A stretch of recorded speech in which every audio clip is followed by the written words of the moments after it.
పంపించాను చూడండి, పంపించాను కనబడుతున్నాయేమో. సరే, అది హాయ్ అండి, అందరూ ఎలా ఉన్నారు? చూస్తున్నారు 2-3 రోజుల నుంచి సాయి కృష్ణ గారి వీడియోస్ కానీ లేకపోతే ప్రసాద్ టెక్ గారి వీడియోస్ కానీ. వీళ్ళిద్దరు ఎవరు తప్పు ఎవరు ఒప్పు అని పక్కన పెడితే కొంచెం నా గురించి చెప్తాను మీకు. నేను ప్రసాద్ టెక్ కానీ లేకపోతే సాయి కృష్ణ గారి వీడియోస్ ఎప్పుడైతే యూట్యూబ్లో పెట్టడం స్టార్ట్ చేశారో అప్పటి నుంచి నేను కూడా పెట్టడం స్టార్ట్ చేశాను. అప్పుడు 1 GB వచ్చేసి ఎయిర్టెల్లో 250 రూపీస్ ఉండేది తెలుసా అప్పుడులో. అంటే జియో రాకముందు నుంచే మేము యూట్యూబ్ స్టార్ట్ చేసాం. నాకు ఇంకో ఛానల్ ఉండేది, ఆ ఛానల్ ఎఫ్డబ్ల్యూ మీడియా అని ఒక ఛానల్ ఉండేది. దాంట్లో నుంచి నాకు ఒక 10,000 వచ్చాయి అప్పుడులో. తర్వాత ఈ ఎక్కువ జియో వచ్చిన తర్వాత ఎక్కువ యూట్యూబర్స్ కంటెంట్ క్రియేటర్స్ ఎక్కువ అయిపోయిన తర్వాత యూట్యూబ్ కొన్ని రూల్స్ తీసుకొచ్చింది. అంతకుముందు ఏం లేదండి, సుమా గారి ఫోటో పెట్టి, అంటే తమ్ముళ్ళలో సుమా గారి ఫోటో పెట్టి సుమా గారి బ్యాక్గ్రౌండ్ వెనకాల ఒక ఇల్లు, పెద్ద ఇల్లు పెట్టి సుమా గారి ఇల్లు చూసారు, అంత పెద్దదాన్ని పెడితే లక్షల్లో వ్యూస్ వస్తాయి. కానీ ఇప్పుడు అలా కాదు, ఇప్పుడు కంటెంట్ ఖచ్చితంగా కావాల్సిందే. ఎంత మంచి కంటెంట్ ఇచ్చినా కానీ ఒకసారి వ్యూస్ కూడా రావు, ఒక్కసారి ఏంది ఆల్మోస్ట్ రావు. నీకు లక్ ఉంటేనే యూట్యూబ్లో సక్సెస్ అవుతావు. అండ్ ఇంకో విషయం ఏంటంటే ఈ ప్రసాద్ గారికి కానీ లేకపోతే సాయి కృష్ణ గారికి నేను 1000 సబ్స్క్రైబర్స్ ఉన్నప్పుడు నాకు తెలుసు, ప్రసాద్ గారికి కూడా 1000 కానీ 50-100 సబ్స్క్రైబర్స్ ఉన్నప్పుడు నాకు తెలుసు. నేను వాళ్ళతో పాటే స్టార్ట్ చేసాం. బట్ వాళ్ళు ఏంటంటే రెగ్యులర్గా చేశారు, నేను రెగ్యులర్గా చేయలేకపోయా. ఎందుకంటే వాళ్ళకి ఒక లక్ ఫ్యాక్టర్ ఉంది, వాళ్ళకి సక్సెస్ అయ్యారు. మనకి కొంచెం లక్ తగ్గింది. దాని తర్వాత ఉంటాయి కదా, ఎందుకంటే యూట్యూబ్లో దీన్ని ఫస్ట్ నుంచి చాలామందికి చెప్పేది అదే. నన్ను కలిసిన వాళ్ళకి కానీ నాకు మెయిల్స్ పెడతా ఉంటారు, భయ్యా అంటే నాకు తెలిసిన వాళ్ళు కూడా ఎక్కువ మంది ఎలా యూట్యూబ్ స్టార్ట్ చేయాలో చెప్పని. నేను వాళ్ళకి సజెషన్ అయితే ఇచ్చేది ఏంటంటే సాయన్న వీడియోస్ చూడమని. అదే సాయి కృష్ణ గారి వీడియోస్ చూడండి, మెయిల్ ఎలా క్రియేట్ చేయాలో దగ్గర నుంచి మీకు యూట్యూబ్లో కాపీరైట్ క్లైమ్స్ ఏమైనా వస్తే అవి ఎలా బయటపడాలి దాని నుంచి అనే దాకా వీడియోస్ ఉంటాయి. సో నేను సజెస్ట్ చేసేవాడిని. అయితే ఇప్పటికి కూడా చాలామంది నేను చెప్తున్నాను, యూట్యూబ్లోకి ఎవరైనా రావాలి అనుకుంటే ఇది సెకండ్ సోర్స్గా మాత్రం యూట్యూబ్ తీసుకోండి. ఎందుకంటే ఫస్ట్ సోర్స్ నాకు టాలెంట్ ఉంది నిరూపించుకోవాలంటే కానీ లక్ కూడా ఉండాలి. ఈ రెండు టాలెంట్ ప్లస్ లక్ ఉంటేనే యూట్యూబ్లో సక్సెస్ అవుతావు. చాలామంది నేనేదో నిరూపించుకుందామని వస్తూ ఉంటారు. అండ్ షార్ట్స్లో నువ్వు క్లిక్ అవుతూ ఫేమస్ అవుతూ. లేడీస్కి అయితే యూట్యూబ్ అని ఇన్స్టాగ్రామ్ అని యాడ్స్ రూపంలో వాళ్ళకి ఏమైనా డబ్బులు వస్తాయి. బట్ జెంట్స్కి అలా రావండి. జెంట్స్కి టాలెంట్ ఉండాలి, లక్ ఉండాలి. టాలెంట్ నీకు 10% ఉన్నా చాలు, లక్ ఖచ్చితంగా 90% ఉండాలి. ఆవగింజంతైనా లక్ ఉండాలండి నువ్వు సక్సెస్ అవ్వాలంటే. నీకు టాలెంట్ అవసరం లేదు యూట్యూబ్లో. కానీ అయితే అంటే ఇది అసలు యూట్యూబ్ ఎలా స్టార్ట్ చేసావు అంటే, మా ఫ్రెండ్ మనీ అని ఒక అబ్బాయి ఉన్నాడు, ఆ అబ్బాయి స్టార్ట్ చేశాడు అనమాట. ఎప్పుడో స్టార్ట్ చేశాడు, అదే చెప్పే కదా మీకు, సాయి కృష్ణ వీళ్ళతోనే స్టార్ట్ చేశాడు. ఆ అబ్బాయికి కూడా మంచి ఇన్కమ్ వచ్చేది, అప్పుడు మాకన్నా బెటర్గా వచ్చేది. ఆ అబ్బాయికి వచ్చిన అంటే అబ్బాయికి ఇన్కమ్ స్టార్ట్ అయిన ఒక 1 year తర్వాత నుంచి మాకు కూడా ఇన్కమ్ స్టార్ట్ అయింది. తర్వాత రూల్స్ వచ్చిన తర్వాత పడిపోయింది, ఆ అబ్బాయిది కూడా పడిపోయింది అనుకోండి. అంటే మళ్ళీ క్లిక్ అవ్వలేకపోయాం మేము, అంతే. దాని తర్వాత ఉంటేగా ఇంట్లో కష్టాలు. ఇప్పటికీ నేను రన్ చేస్తాను అంటే, నేను మళ్ళీ యూట్యూబ్లోకి వచ్చానంటే ఏదో ఒక అంటే హోప్ అని కూడా కాదు, ఏదో ఒకటి చెయ్యాలి కంటెంట్ అనేది. సో ఖచ్చితంగా నా వీడియోస్లో రేపు కానీ ఫ్యూచర్లో కానీ మంచి నేను అనుకున్న కంటెంట్ అసలు ఈ యూట్యూబ్లో ఇంతవరకు ఒక వీడియో కూడా పెట్టలేదు. ఫ్యూచర్లో ఖచ్చితంగా మంచి అసలు అందరూ దడుచుకునే కంటెంట్ అయితే పెడతాను నేను. అందరూ వావ్ అనే కంటెంట్ అయితే పెడతాను. ఎందుకంటే కొంచెం ఇన్కమ్ వస్తే యూట్యూబ్ నుంచి మనం ఏదైనా సరే ఇన్వెస్ట్ చేయగలం. బట్ ఇక్కడ నుంచి 0 ఇన్వెస్ట్మెంట్, ఒక కష్టం తప్పకి ఏం లేదు. అండ్ అంతలోని మన ఇంట్లో రూపాయి మనం ఫుడ్ తినాలంటే బయట ఎక్కడొక్కడ కష్టపడాలి కదా. సో అదే అనమాట. సో అయితే ఆ మనీ అనే అబ్బాయి కూడా మా ఫ్రెండ్ స్టార్ట్ చేసి అన్నారు కదా ఫస్ట్, ఆ అబ్బాయి కూడా వేరే బిజినెస్ చూసుకుంటున్నాడు. అయితే ఎక్కువగా నేను ఈ కాపీరైట్ క్లైమ్స్ మొత్తం నేను సాయన్న వీడియోస్ దగ్గరే చూసి నేర్చుకున్నాను. సో అంతకుముందు సాయన్న కూడా డబ్బులు అడిగాడు, అప్పుడు కూడా నేను డబ్బులు పంపించాను సాయన్నకి. అండ్ వాళ్ళెవరు నేను ఎప్పుడు కలుద్దాం అనుకున్నా కానీ మనకు అపాయింట్మెంట్స్ ఇస్తారా ఎవరో కూడా తెలియదు నాకు. సో ప్రసాద్ కానీ యూట్యూబర్స్ని ఎవరిని నేను ఇంతవరకు కలవలేదండి. కలుద్దామని అనుకున్నా కానీ ఆగిపోయాను. బట్ వాళ్ళని కలిస్తే నా ఛానల్ కూడా ఏమైనా గ్రోత్ ఉండేదేమో. సో అందుకని గ్రోత్ లేదో అనిపిస్తుంది. మేబీ ఇప్పుడు ఏమన్నా ఛాన్స్ దొరికితే నేను సాయాన్ని కలుస్తాను. అండ్ ఇప్పుడు కూడా సాయానికి నేను సాయం చేద్దామని అనుకుంటున్నాను. ఎందుకంటే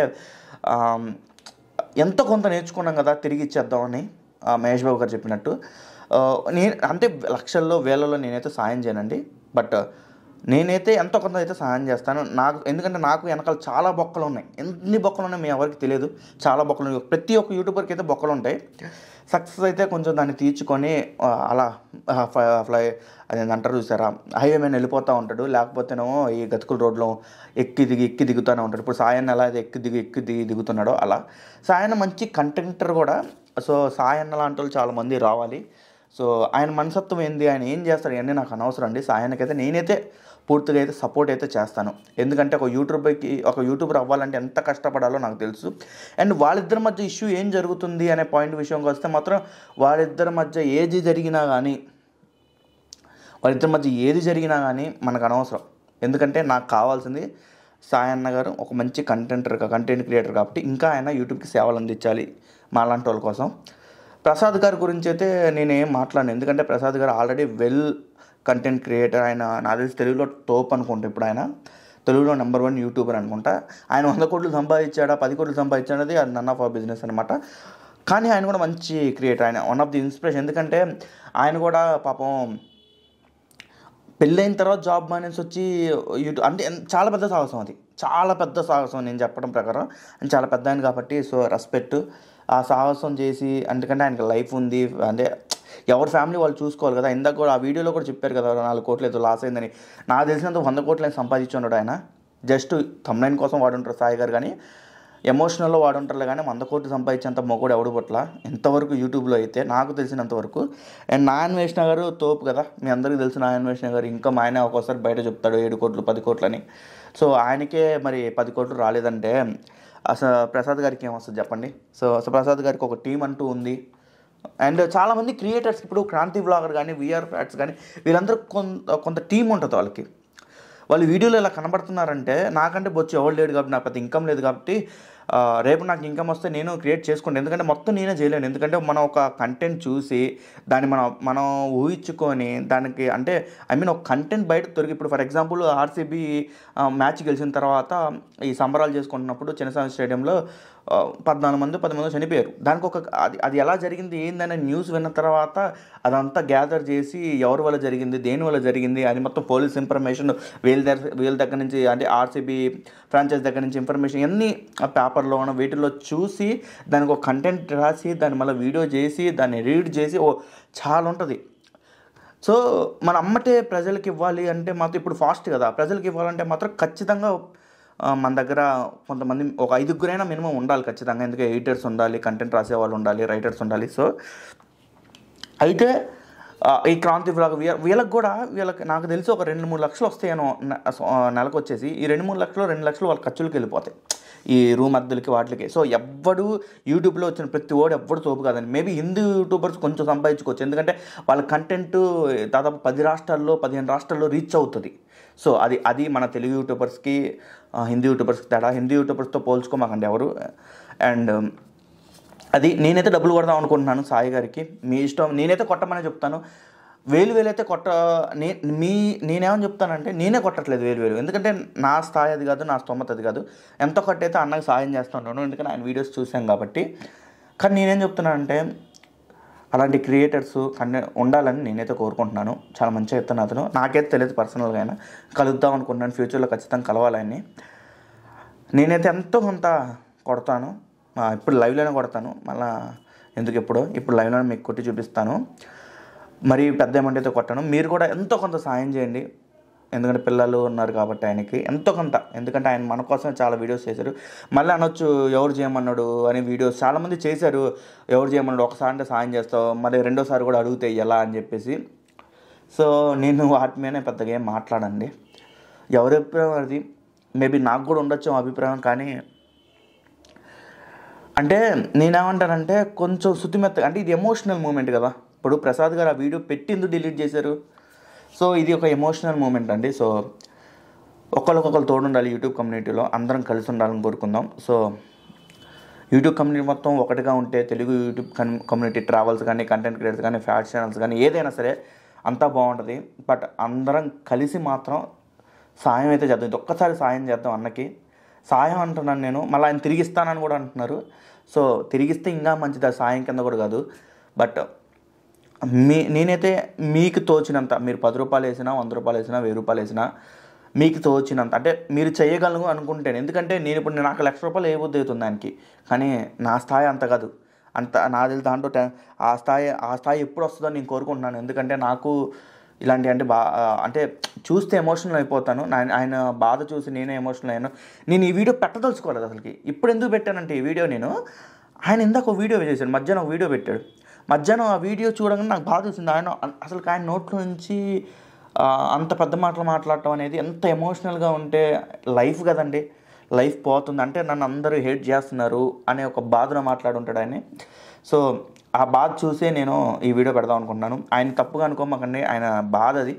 సో మూడోసారి కూడా ఇలా అడిగితే ఏంటి పరిస్థితి అని చాలామంది అనుకోవచ్చు. బట్ అడిగినా అడగకపోయినా సహాయం అయితే చేయండి, ఖచ్చితంగా ఆయనకి సహాయం అయితే చేయండి. మన దగ్గర నుంచి ఎంతో కొంత సహాయం ఆయన దగ్గరికి వెళ్తే ఆయన ఎంతగా కోలుకుంటాడు. అండ్ మూడోసారి కూడా ఆయన ఇలా ప్రతిసారి అడుక్కుంటూ పోతే ఆయన వాల్యూ పడిపోతుంది, ఆయన బ్రాండ్ పెరిగిపోతుంది. సో కానీ కనీసం వాళ్ళ ఫ్యామిలీని చూసి అంటే ఇది ఒక రిక్వెస్ట్, ఎందుకంటే నా సైడ్ నుంచి కూడా ఒక రిక్వెస్ట్. ఎందుకంటే ఒక యూట్యూబరు సక్సెస్ కావాలంటే చాలా కష్టం అండి, చాలా చాలా కష్టం.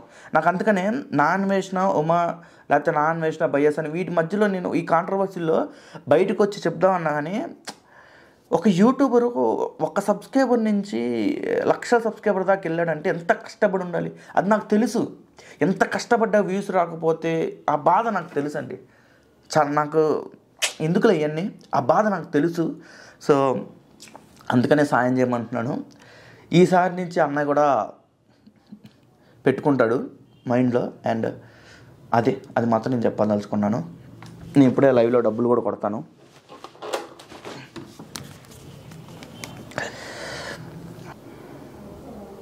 కింద ఛానల్లో క్యూఆర్ కోడ్లు పెట్టారు. సో కొడుతున్నాను ఆయనకి. నేనేం వేలు అయితే సాయం అయితే చేయట్లేదండి. సో మీ అందరికీ చెప్పదలుచుకున్నాను. నేనైనా వేలు నేను కూడా మిమ్మల్ని 1,000 లక్షలు ఏమనట్లేదు, మీకు తోచినంత అయితే ఏమంటున్నాను. ఇది నా రిక్వెస్ట్ నా సైడ్ నుంచి. సో